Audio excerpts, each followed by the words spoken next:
سورۃ الشمس بسم اللہ الرحمن الرحیم والشمس وضحاها قسم ہے سورج کی اور اس کی دھوپ چڑھنے کی، والقمر اذا تلاها اور چاند کی جب وہ پیچھے آتا ہے اس کے، والنہار اذا جلاها اور دن کی جب وہ روشن کر دیتا ہے اس سورج کو، واللیل اذا یغشاها اور رات کی جب وہ ڈھانپ لیتی ہے اسے، والسماء وما بناها اور آسمان کی اور اس کی ذات کی جس نے بنایا اسے، والارض وما طحاها اور زمین کی اور اس ذات کی جس نے بچھایا اسے، ونفس وما سواها اور انسانی نفس کی اور اس ذات کی جس نے ٹھیک ٹھاک کیا اسے، فَأَلْهَمَهَا فُجُورَهَا وَتَقْوَاهَا پھر القا کیا اس سے، الہام کیا اس کو اس کی بدکاری اور اس کی پرہیزگاری، قد افلح من زکاها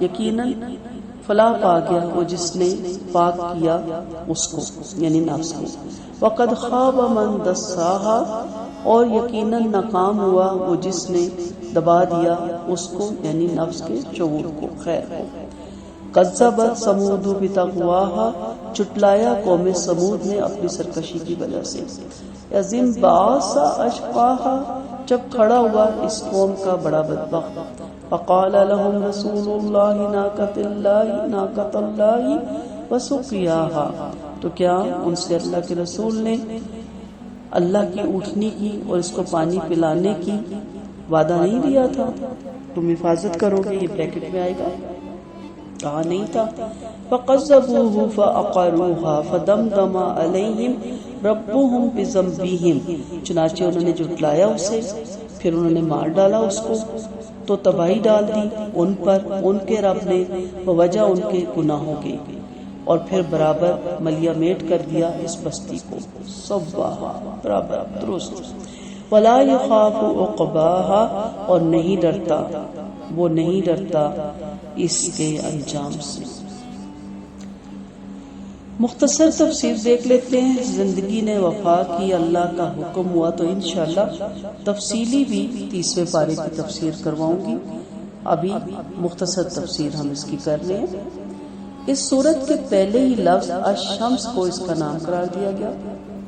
یہ سورت مکہ معظمہ کے ابتدائی دور میں اس وقت نازل ہوئی جب رسول اللہ صلی اللہ علیہ وسلم کی مخالفت خوب زور پکڑ چکی تھی۔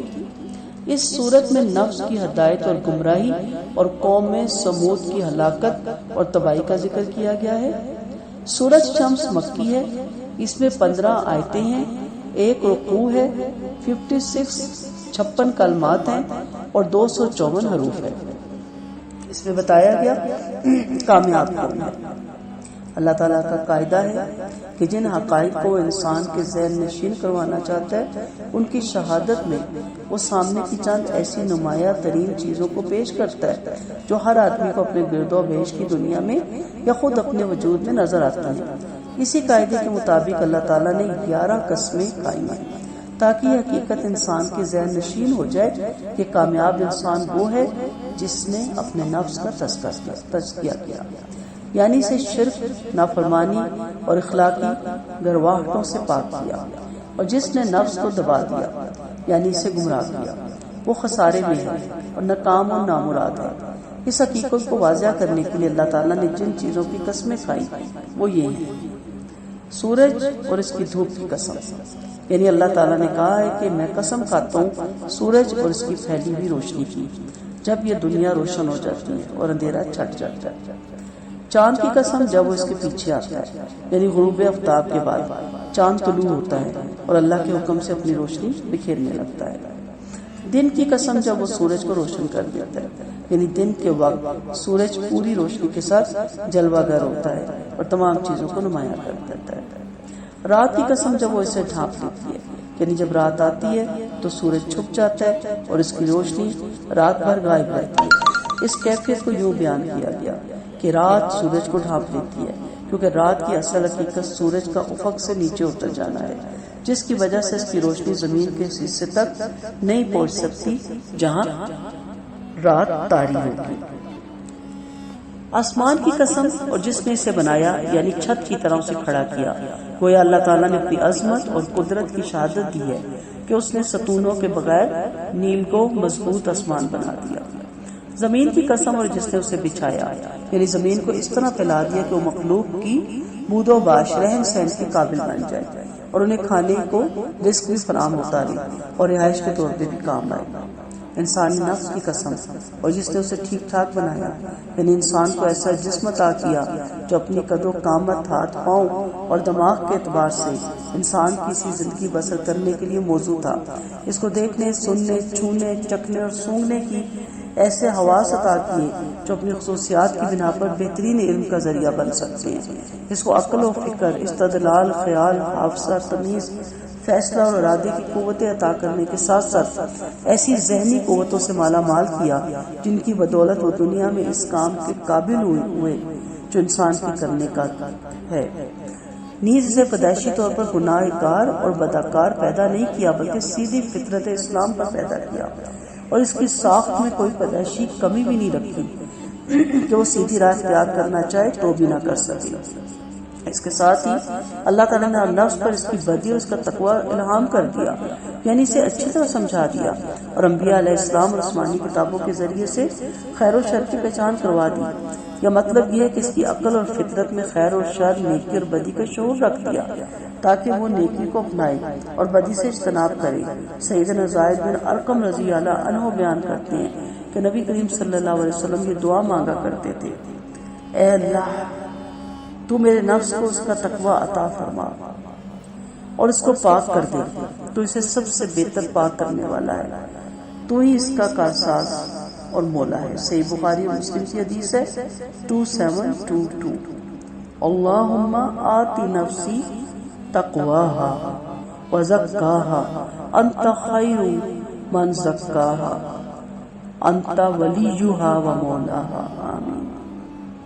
قوم سمود کی تباہی کا سبب اس میں بیان کیا گیا۔ جن لوگوں نے اپنے نفس کو گمراہ کیا، اللہ تعالیٰ نے ان کا ایک واقعہ بطور مثال پیش کیا، ان کے انجام سے ڈرایا کہ ان نامرادوں کو آخرت میں سخت سزا ملے گی، لیکن بعض اوقات دنیا میں بھی اس سزا کا کچھ حصہ مل جاتا ہے، جیسے قوم سمود کے ساتھ ہوا۔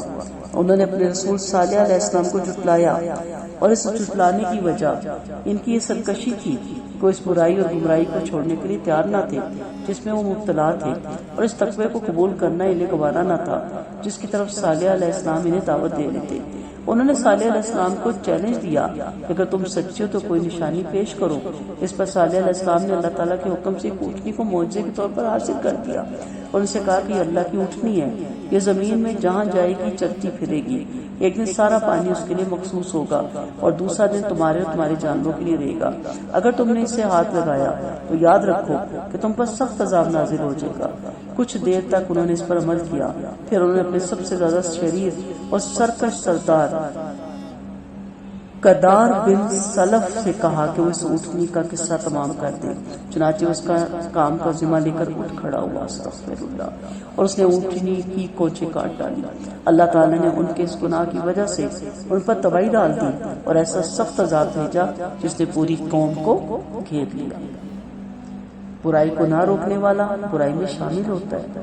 اونٹنی کوچے اگرچہ ایک شخص نے کاٹی اونٹنی کی، لیکن چونکہ اس شرارت میں قوم بھی اس کے ساتھ شریک تھی، اس لیے اس میں سب کو برابر مجرم قرار دیا گیا اور جھٹلانے اور اونٹنی کی کوچے کاٹنے کی نسبت پوری قوم کی طرف کی گئی۔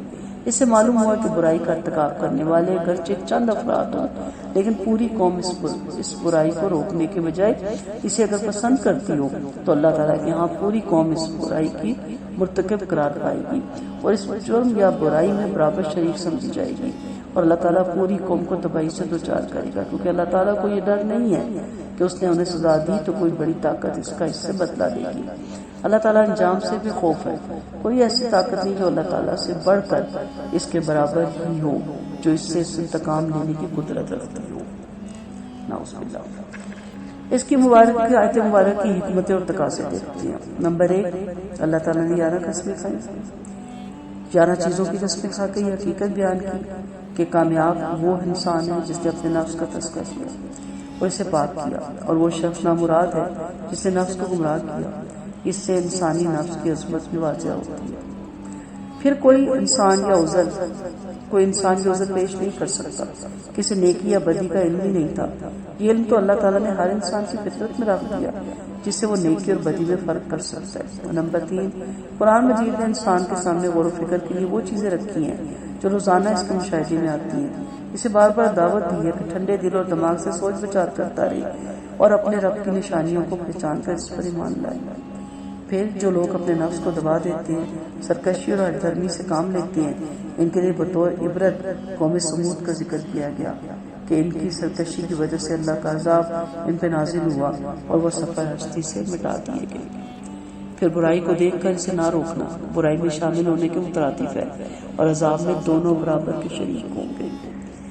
اللہ تعالیٰ ہمیں امر بالمعروف اور نہی عن المنکر کرنے کی عادت ڈالے اور حوصلہ دے. آئیے اپنا جائزہ لیتے ہیں، ایک چھوٹا سا پیپر دیتے ہیں. کامیاب کون ہے؟ اس سبق میں اللہ تعالیٰ نے کتنی قسمیں کھائی اور کیوں کھائی؟ فَأَلْهَمَهَا فُجُورَهَا وَتَقْوَاهَا. اس کی تفسیر کیجیے. قوم ثمود کیوں تباہ برباد کی گئی؟ برائی کو دیکھ کر سے نہ روکنے والے کا کیا حکم ہے؟ اللہ تعالیٰ ہمیں سمجھنے کی توفیق دے اور عمل کرنے کی توفیق دے. وآخر دعوانا ان الحمد للہ رب العالمین. سبحانک اللہم وبحمدک نشہد ان لا الہ الا انت نستغفرک ونتوب الیک. السلام علیکم ورحمۃ اللہ وبرکاتہ.